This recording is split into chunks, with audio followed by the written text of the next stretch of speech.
राम जय जय राम। श्री राम जय जय राम। तुमैव माता च पिता तुमैव, तुमैव बन्धु च सखा तुमैव, तुमैव विद्या च द्रविणं तुमैव, तुमैव सर्वं मम देव देवा। रामहं स्मरामि, रामहं भजामि, रामहं नमामि, रामस्य दासोऽहम्।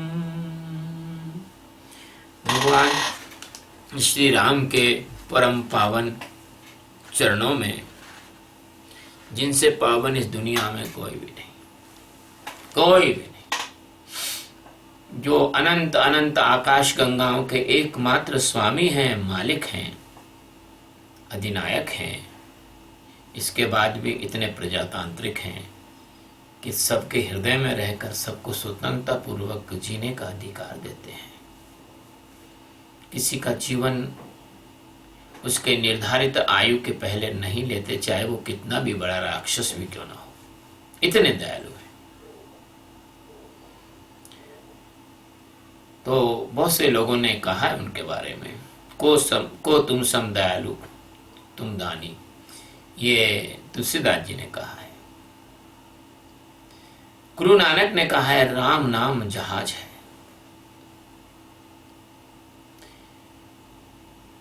कबीर साहब ने कहा है, कबीर कूता राम का जित खेचू तित जाऊं। अपने आप को राम का कुत्ता कहा है कबीर साहब ने। ऐसा कोई संत नहीं हुआ आज तक जिसने कभी राम का विरोध किया हो। और जिसने राम का विरोध किया उस संत के वेश में कालनेमी ही हो सकता है।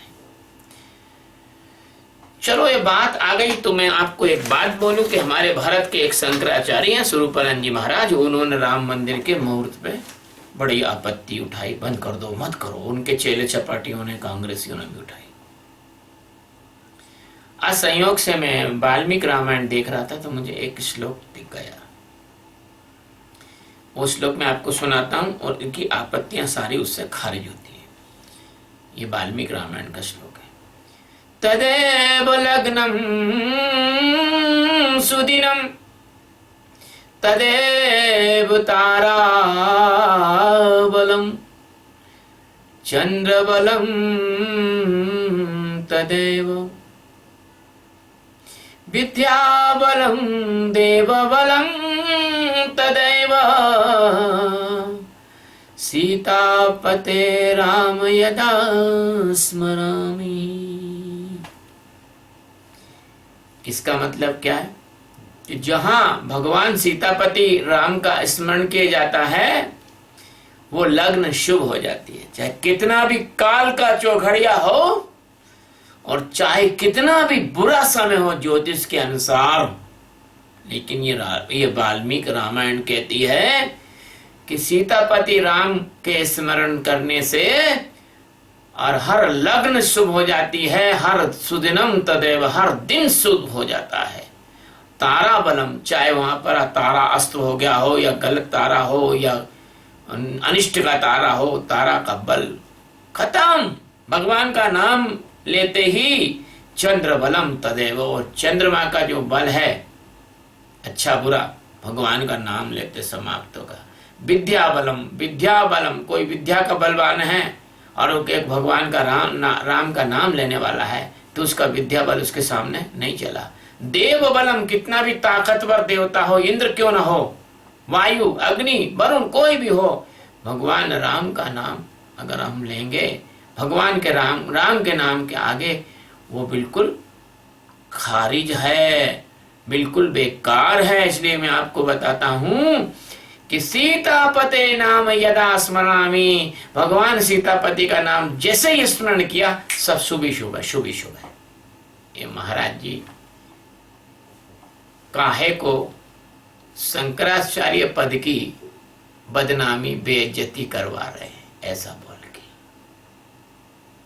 काशी के विद्वानों ने जिस मुहूर्त को तय किया,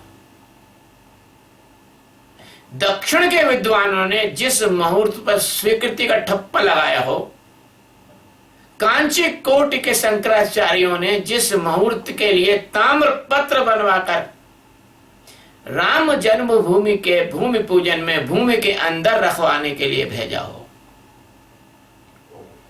ये कांग्रेस के शंकराचार्य जो कोर्ट से जीतकर शंकराचार्य बने हैं, जिनको शंकराचार्य बनने में तक विवाद था, ऐसे कर रहे हैं ये। अरे इनको अब कौन हटा रहा है, काहे को अभी भी है, लेकिन वो मनोवृत्ति तो जाती नहीं ना। अब लेंगे।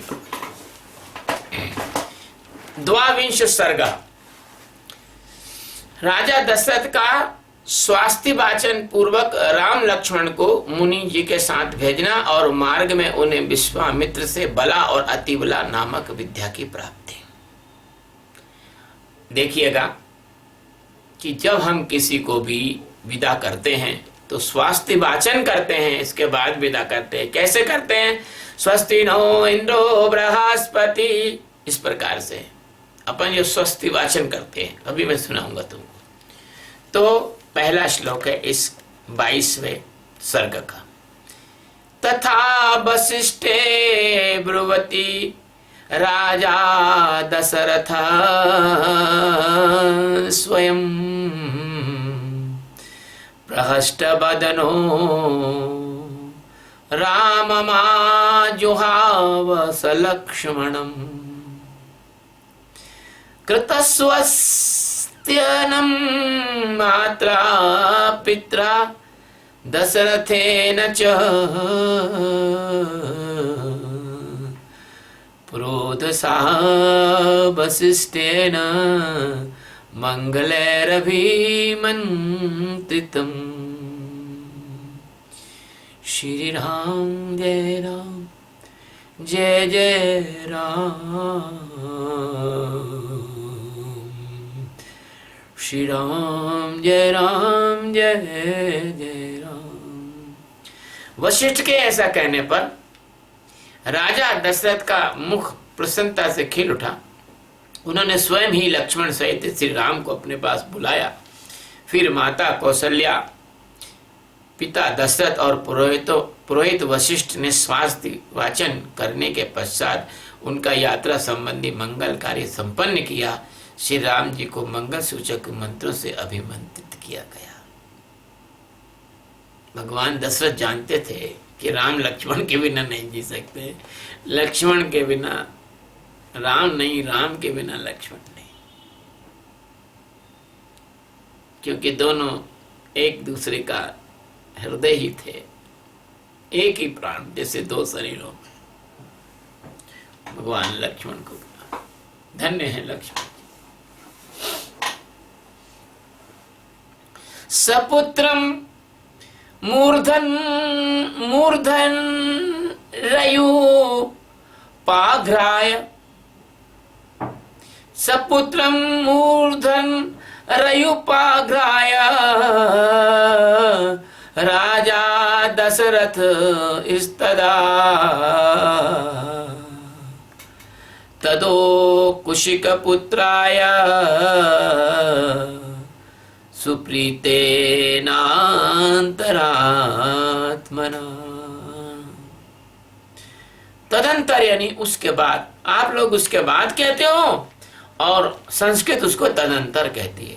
तदंतर राजा दशरथ के पुत्र जो राम जी थे, उनका दशरथ जी ने अपने पुत्र का मस्तक सूंघकर अत्यंत प्रसन्न चित्त होकर विश्वामित्र जी को सौंप दिया। अपन भी जब कोई अपना भाई भतीजा बिटिया विदा होती है तो हम उसको दोनों हाथ सिर पर रख के, उसका जो है सिर है, कपाल है ना, उसको उस पर अपना सिर लाते हैं। और यही चीज अंग्रेजों ने, विदेशियों ने माथे पे किस करना सीख लिया इसी चीज से, क्योंकि हमारी ही तो संस्कृति सारे विश्व में गई है, अनेक अनेक रूपों में बदल गई है। तो ततो वायु सुख स्पर्शो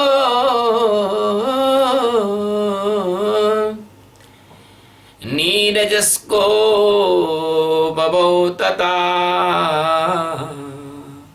नीरजस्को बभौ तदा विश्वामित्रगतं रामं दृष्ट्वा राजीवलोचनम्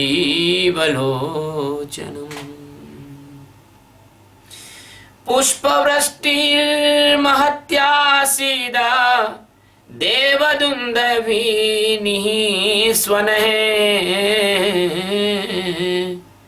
शङ्खदुन्दुभिर्निघोषः प्रयाते तु महात्मनि। उस समय धूल रहित सुखदायिनी वायु चलने लगी। अरे भगवान का प्रताप कोई कम होता है क्या? बिल्कुल एक कण भी धूल नहीं था उस वायु में।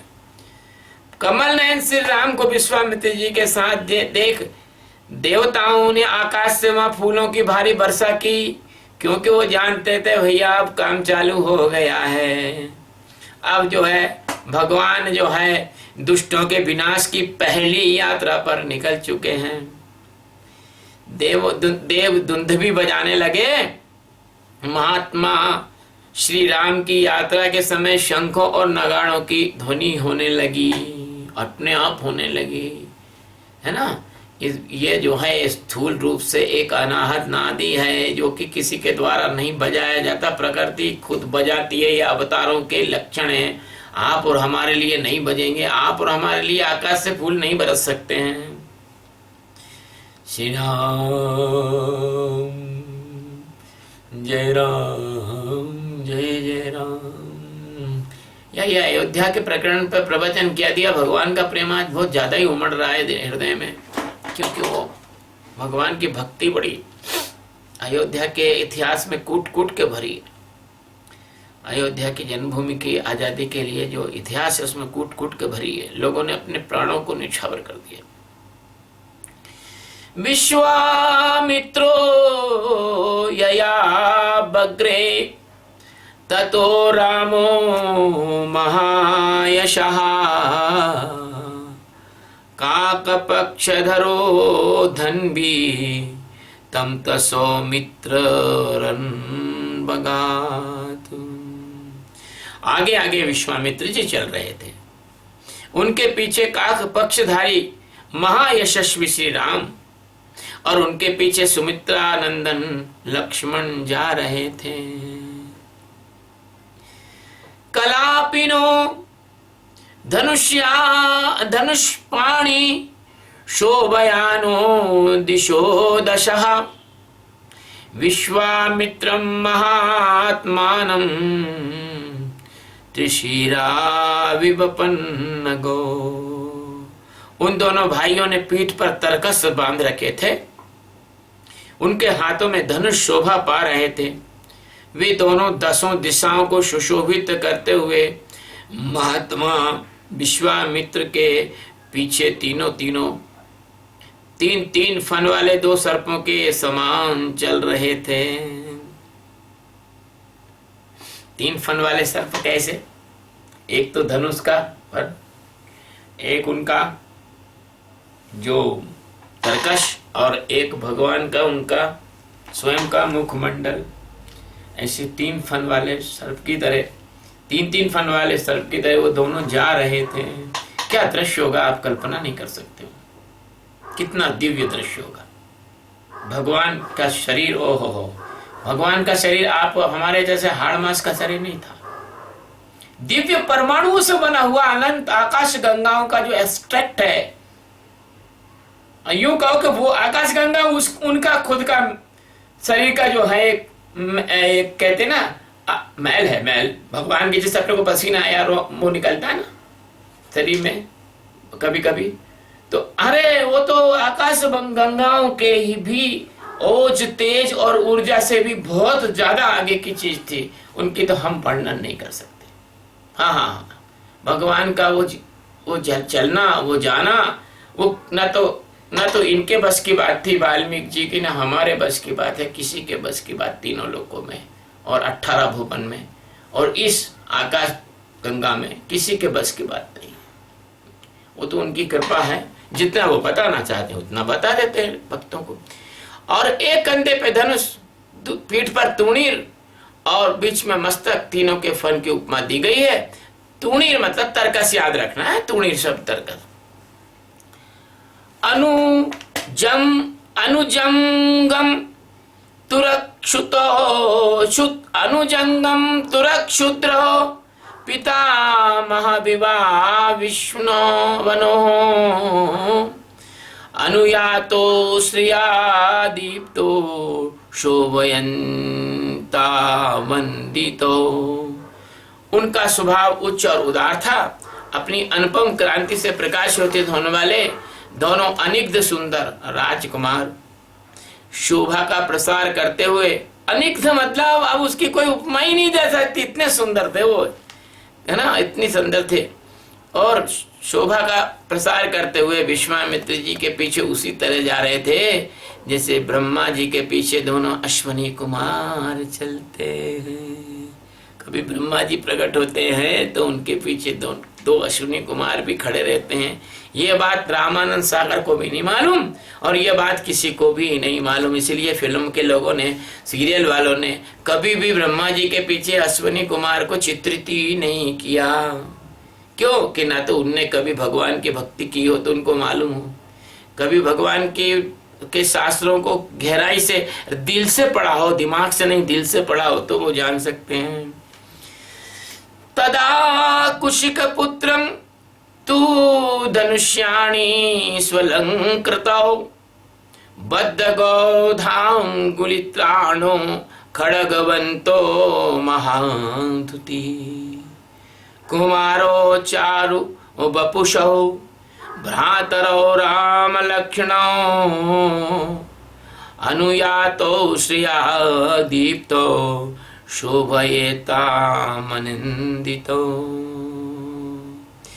स्थानं देवमिवाचिन्त्यं कुमार विवपावकिः। दोनों भाई श्री राम और लक्ष्मण वस्त्र और आभूषणों से अच्छी तरह अलंकृत थे। उनके हाथों में धनुष थे। उन्होंने अपने अपने दोनों हाथों की उंगलियों में ना दस्ताने पहने हुए थे। गोहटी के चमड़े के बने हुए दस्ताने, गोहटी चमड़े जानते हो, गोह का चमड़ा जिसको के कोई भी तीर वीर मतलब कोई भेद नहीं सकता, दस्ताने पहने हुए थे। उन्हें हैंड ग्लव्स पहने हुए थे और उनके कटी प्रदेश में यानी कमर में तलवारें लटक रही थी और उनके श्री अंग बड़े मनोहर थे। वे महातेजस्वी, महान वीर, श्रेष्ठ वीर, अद्भुत क्रांति से उद्भासित, मतलब उनके शरीर से जो प्रभा चमक रही थी, है ना, और सब ओर से शोभा फैलाते हुए कुशिक पुत्र विश्वामित्र का अनुसरण कर रहे थे। उस समय दोनों वीर अचिंत्य शक्तिशाली स्थाणुदेव महादेव के पीछे चलने वाले दो अग्नि कुमार स्कंद और विशाख के भांति शोभा आ पाते थे। अब देखिए, ब्रह्मा जी के पीछे तो दो अश्विनी कुमार चलते और महादेव भगवान शंकर, स्थाणुदेव महादेव, स्थाणुदेव कहा गया उनको।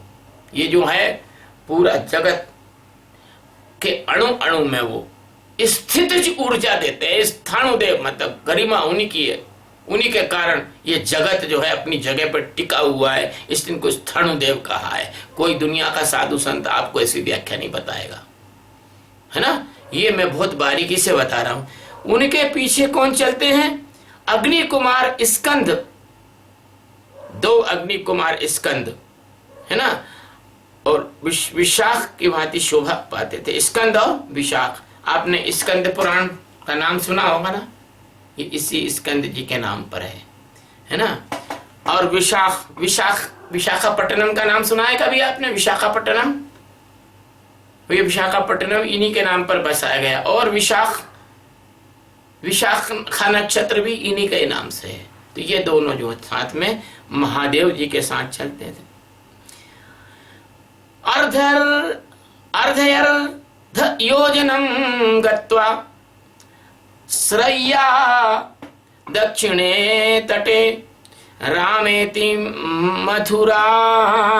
मधुरां वाणी विश्वामित्रो अभ्यभाषत। अयोध्या से 1.5 योजन दूर जाकर अध्यर्ध योजनम मतलब एक पूरा योजन और अर्ध मतलब एक आधा योजन, अर्ध योजन। तो जाकर सरयू के दक्षिण तट पर विश्वामित्र ने मधुर वाणी से राम को संबोधित किया। क्या संबोधित किया? ग्रहाण वत्स सलिलम मा भूत कालस्य पर्यया। हे वत्स, सरयू के जल से आचमन करो, इस आवश्यक कार्य में विलंब न हो। मंत्रगामं ग्रहाण त्वं बलामति बलाम तथा न श्रमो न जरो वाते न रूपस्य विपर्ययः। हे बस, मैं बला और अतिबला नाम से प्रसिद्ध इस मंत्र के समुदाय को तुम ग्रहण करो। इसके प्रभाव से तुम्हें कभी श्रम यानी थकावट नहीं आएगी, तुम कभी थकोगे नहीं, थकान का अनुभव नहीं होगा, और ज्वर यानी रोग नहीं होगा, और चिंता जनित कष्ट नहीं होगा, या चिंता में टेंशन के कारण जो कष्ट प्राप्त होता है। तुम्हारे रूप में किसी प्रकार का विकार और उलटफेर ये नहीं होने पाएगा। मैं मेरे भक्तों, मेरे मित्रों, मेरे प्रेमियों में आपको आज इस कथा में एक रहस्य बता रहा हूं। बला और अति बला नाम से आयुर्वेद में 2 औषधियां पाई जाती हैं, वनस्पतियां भी। ये तो उन्होंने सिद्धियां दी उनको, लेकिन बला और अति बला नाम की जो औषधि है उसको विधि पूर्वक सेवन करने से बिल्कुल यही होता है। ना आपका शरीर की अवस्था में कोई परिवर्तन होता है, ना आपको ज्वर आता है, ना आपको टेंशन आता है, ना आपको थकावट होती है। ये ज्ञान मुझे बहुत बाद में पता लगा, वरना मैं जो है इसके सेवन करके और अच्छे से रहता। लेकिन अब ये बला अति बला मुझे उपलब्ध भी नहीं है कि भगवान का काम करूं कि दवाइयां ढूंढने जाऊं, है ना।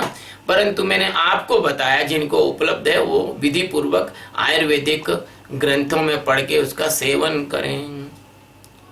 न च सुक्तं प्रमत्तं वा घर्षयिष्यन्ति नेसृतः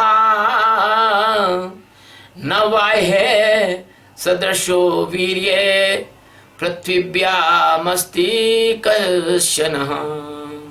सोते समय अथवा असावधानी की अवस्था में भी इससे राक्षस तुम्हारे ऊपर आक्रमण नहीं कर सकेंगे। इस भूतल पर बाहुबल में तुम्हारी समानता करने वाला कोई न होगा, क्योंकि बला और अति बला, बला दिया बला मतलब बहुत बल, और अति बला बहुत ज्यादा बलपूर्वक बल देने वाली जो विद्या थी। त्रिषु लोकेषु राम न भवेत सदृश्यत्व बलामति बलाम चैव पठतस्तात राघव। ताता देखिए, ये जो भगवान का वाल्मीकि रामायण है ये तुम्हारी तुलसी रामायण से कम 100 गुनी ज्यादा विस्तार में है और बहुत रहस्यपूर्ण है। तुलसी रामायण में इतना आपको वर्णन किसी चीज का मिलेगा नहीं, और ये चीज तो इसमें मिलेगी नहीं। तो हे तात रघुनंदन राम, बला और अति बला का अभ्यास करने से तीनों लोकों में तुम्हारे समान कोई भी नहीं रह जाएगा। गुरु की ऐसी कृपा होती है भाई साहब। मेरे भी जो शिष्य हैं, आज की तारीख में मैं इस वाल्मीकि रामायण से घोषित कर रहा हूं, मेरे जो शिष्य हैं हालांकि बहुत कम हैं, लेकिन जितने मेरे शिष्य हैं वैसा शिष्य पूरी पृथ्वी पर आप ढूंढ के नहीं ला सकते, मिलेंगे नहीं आपको, बिल्कुल नहीं मिलेंगे आपको। क्योंकि मेरे पास उसी को भगवान ने भेजा है जो दुनिया में सबसे श्रेष्ठ है, और जो सच्चा जिज्ञासु और प्रेमी है, वो भक्त है भगवान का, ऐसे तो राम राम बहुत करने वाले हैं, गुरु जी कहने वाले बहुत हैं, लेकिन जो मेरे खास शिष्य दीक्षा लेके जो आत्मज्ञान का अभ्यास कर रहे हैं, ध्यान का अभ्यास कर रहे हैं, ये तो तीनों लोकों में दुर्लभ हैं। न सौभाग्य न दक्षिण्य न ज्ञाने बुद्धि निश्चये नोत्तरे प्रति वक्तव्ये समो लोके तवानघ। अनघ सौभाग्य, चातुर्य, ज्ञान और बुद्धि संबंधी निश्चय में तथा किसी के प्रश्न का उत्तर देने में कोई तुम्हारी तुलना नहीं कर सकेगा। यह है बला और अति बला का प्रभाव। और मैं कहता हूँ औषधि भी इतनी नहीं तो लगभग कुछ आपको लाभ देने वाली भी है। आयुर्वेद में बला और अति बला औषधि पाई जाती है। एतद विद्याद्वये लब्धे च भवेत सदृशस्तव बला चाति बला चैव सर्वज्ञानस्य मातरो। इन दोनों विद्याओं के प्राप्त हो जाने पर तुम्हारी समानता कोई नहीं कर सकेगा, क्योंकि बला और अति बला नामक विद्याएं इस प्रकार के ज्ञान की जननी हैं और ये केवल विश्वामित्र जी के ही पास थी। रावण भी बला और अति बला का ज्ञाता नहीं था। रावण के जितने राक्षस थे और पृथ्वी पर जितने लोग थे, खुद वशिष्ठ भी इस विद्या को नहीं जानते थे।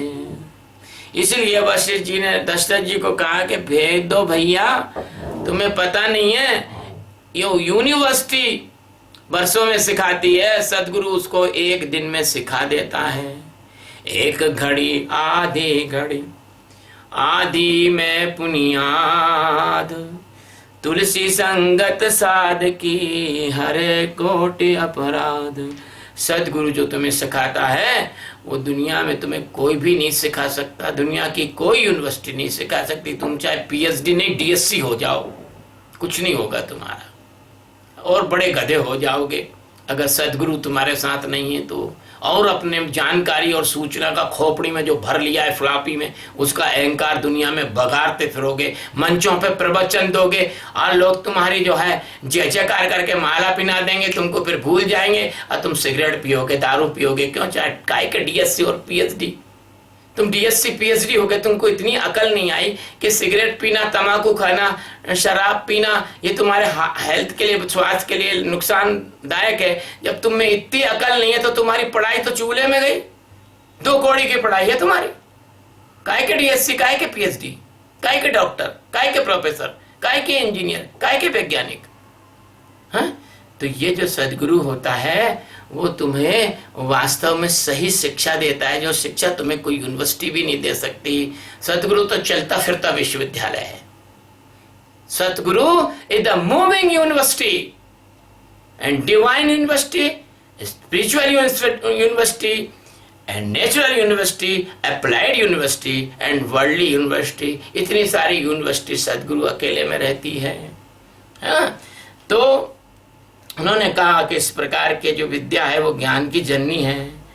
क्षुत पिपासे न ते रामा भविष्यते नरोत्तमः बलामति बलाम चैव पठतस्तात राघव ग्रहण सर्वलोकस्य गुप्तये रघुनंदन। अब उन्होंने खोल के बात कह दी। उन्होंने कह दी कि न श्रेष्ठ श्री राम, हे तात रघुनंदन, बला और अति बला का अभ्यास कर लेने पर तुम्हें भूख प्यास का भी कष्ट नहीं होगा।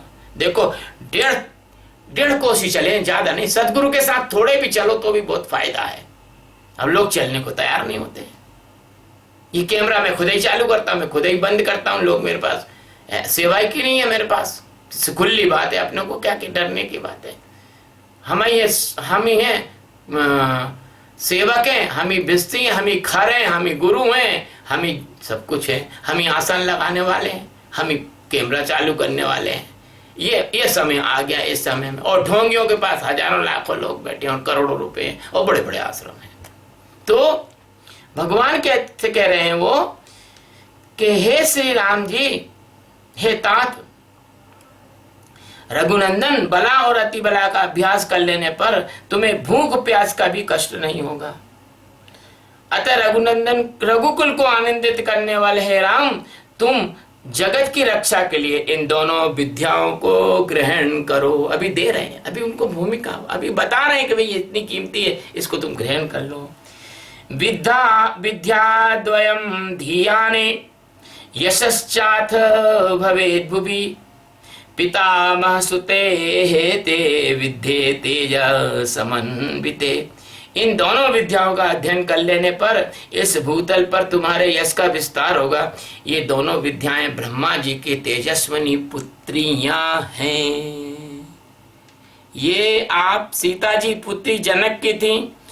2 पुत्री भगवान ने ब्रह्मा जी की पहले ये उनको सौंप दी, लेकिन वो किस रूप में दी उनकी, वो उस रूप में नहीं दी जिस रूप में मनुष्य समझते हैं। वो उनकी शक्तियां हैं। ब्रह्मा जी ने केवल मनुष्य, पशु पक्षी पेड़ पौधे ही उत्पन्न नहीं किए, ब्रह्मा जी ने दिव्य सिद्धियां भी पुत्र पुत्रियों के रूप में, और अस्त्र शस्त्र भी ब्रह्मा जी ने पुत्र पुत्रियों के रूप में उत्पन्न किए। वो उसी को मिलते हैं जो उसका अधिकारी होता है। तो ये दोनों विद्याएं ब्रह्मा जी की तेजस्विनी पुत्रियां हैं। प्रदातुं तव काकुत्स्थः सदस्यत्वं हि पार्थिव, कामं बहुगुणाः सर्वे त्वय्येते नात्र संशयः। तपसां संभ्रते चैते बहुरूपे भविष्यतः। कुकुत्स नंदन, अब ये कुकुत्स जो राजा हुए उनका उनने पूर्वजों का उल्लेख करते हुए कहा, हे कुकुत्स नंदन, कुकुत्स्थ नंदन, मैंने इन दोनों को तुम्हें देने का विचार किया है। राजकुमार, तुम ही इसके योग्य पात्र हो, तथापि तुम में इस विद्या को प्राप्त करने योग्य बहुत से गुण हैं, अथवा सभी उत्तम गुण जो इसके लिए चाहिए तुम्हें विद्यमान है, इसमें कोई संशय नहीं। भाई साहब, जो गुणी होता है, जो सुपात्र होता है, जो योग्य होता है, उसी को ही ये विद्या दी जाती है। शेरनी का दूध सोने के पात्र में ही आता है, और किसी धातु के पात्र में डालने पर दूध भी दूषित हो जाता है और पात्र को भी छेद कर देता है, पात्र को भी खराब कर देता है। इसीलिए sulphuric acid, hydrochloric acid, aqua regia, ये कांच की बोतलों में ही रखे जा सकते हैं। लोहे की, स्टील की, तांबे की इन बर्तनों में नहीं रखे जा सकते। इसलिए जो कहते हैं कि भाई हमको ब्रह्म ज्ञान क्यों नहीं, उसको कैसे हो गया? अरे भाई, वो अधिकारी है, उसमें वो गुण है, उसका प्लेटफॉर्म तैयार है, उसके अंदर वैसी श्रद्धा है, उसके अंदर वैसी निष्ठा है, उसके अंदर वैसा प्रेम है, उसके अंदर वैसा समर्पण है, उसके अंदर वैसा समर्पण है। इसलिए अतः मेरी तपस्या से परिपूर्ण होकर ये तुम्हारे लिए बहुरूपणी होंगे, अनेक प्रकार के फल प्रदान करेंगी। मैंने तपोबल से इसका अर्जन किया है। ये तपोबल से प्राप्त हुई। विश्वामित्र जैसा तपस्वी तीनों लोक में कोई नहीं था, वशिष्ठ जी भी नहीं थे, कोई नहीं था, एक भी नहीं था। 1 लाख वर्ष तपस्या की थी उन्होंने। 1 लाख वर्ष, बोलिए किसको कहते हैं? 60,000 वर्ष तो दशरथ जी की आयु थी। दशरथ जी की आयु से 1.5 गुना तो उनकी तपस्या ही मात्र थी। बताइए, उस समय लोगों की आयु बहुत लाखों लाख वर्ष हुआ करती थी, और उस समय जो युग भी थे वो भी लाखों वर्षों के होते थे, 4-4 लाख का। मतलब ये 4 युग है ना, इनका अलग अलग समय है, और आपको मैंने भागवत के प्रवचन में बताया है। तो चलिए, ततो रामो जलम स्पृष्ट्वा प्रहष्टवदनः शुचिः प्रतिजग्राम ते विद्ये महर्षिर्भावितात्मनः। तब श्री राम आचमन करके पवित्र हो गए, उनका मुख प्रसन्नता से खिल उठा। प्रत्येक पवित्र कार्य में आपको आचमन करना चाहिए, स्नान करना चाहिए, हाथ मुंह तो धो ही लेना चाहिए, है ना। उन्होंने शुद्ध अंतःकरण वाले महर्षि से दोनों विद्याएं ग्रहण कर ली। विद्या समुदितो रामः शुशुभे भीम विक्रमः सहत रश्मिर्भगवान शरदीव दिवाकर। जैसे ही उनको विद्या से संपन्न हुए, विद्याएं प्राप्त हुई, भयंकर पराक्रमी, ऐसे पराक्रमी दिखने लगे भगवान श्री राम, जैसे सहस्त्रों किरणों से युक्त, हजारों किरणों से युक्त। और शरत कालीन भगवान सूर्य होते हैं, किसी को जलाते नहीं, लेकिन सैकड़ों किरणों से युक्त होते हैं भगवान सूर्य। ऐसे नहीं है कि ब्रस को तरणी तेज सहसो किरण करी ज्वालन के जाल विकराल बरसत, तो चति धरन जग झरत झरन चिरछा को पकड़ पंची पंती वीर मत आए। ये ग्रीष्म ऋतु के नहीं, बल्कि शरद ऋतु के सूर्य के समान शोभायमान होने लगे। गुरु कार्याणि सर्वाणि, गुरु कार्याणि सर्वाणि नियोज्य कुशिकात्मजे, उषुस्तां रजनीं तत्र सरस्यावां ससुखं त्रयः। श्री राम जय जय राम, श्री राम जय जय राम, श्री राम जय जय राम, श्री राम जय जय राम, श्री राम जय राम। भगवान हनुमान जी की जय। तत्पश्चात श्री राम ने विश्वामित्र जी की सारी गुरु जनोचित सेवाएं करके, जैसे गुरु की सेवा की जाती है, उनके चरण छुए जाए, उनके चरण में सिर रखा जाए, उनकी रज उठा के माथे पर रखी जाती है, उनका चरणामृत पिया जाता है, ऐसी जितनी भी गुरु जनित सेवाएं हर्ष करके अनुभव की। फिर वहां सरयू के तट पर रात में सुख पूर्वक रहे। अब इसमें एक रहस्य की बात हम आपको बता देते हैं। वशिष्ठ उनके कुल गुरु, जिनने भगवान राम को आत्मज्ञान कराया 8 वर्ष की आयु में। मेरा विश्वास नहीं करो तो योग वशिष्ठ पढ़ लो।